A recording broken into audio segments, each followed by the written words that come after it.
પ્રજાજોગ સંદેશો આદરણીય નરેન્દ્રભાઈ મોદી સાહેબનો પહેલીવાર એક દર્દ ભર્યો હતો. એમની કંઈક કરવાની જે નેમ છે ભારત માટે, એમાં આ વિષય પર જ્યારે કોંગ્રેસે વિરોધ કર્યો છે ત્યારે સમગ્ર નારી શક્તિનું અપમાન થયું છે.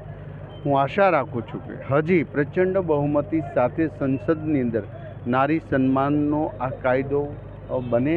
131મો બંધારણીય સુધારાની અંદર જ્યારે આ એડ કરવામાં આવ્યું હતું ત્યારે આદરણીય નરેન્દ્રભાઈ મોદી સાહેબ આજે જે એના ભાષણ એમના પ્રજાજોગ સંદેશમાં કહ્યું હતું કે અમારો હોસલા બુલંદ છે, અમે હિંમત નથી હાર્યા.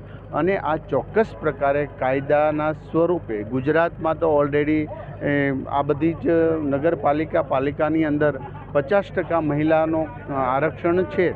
તો નારી શક્તિના એ લીડરશીપ, એનામાં ટેલેન્ટ, એમની શક્તિ એક ભારત શક્તિ રૂપે જ્યારે એમને પૂજે છે ત્યારે એમનો પણ હિસ્સો 33% અનામત હોવો જોઈએ અને આવનારા સમયમાં થઈને રહેશે.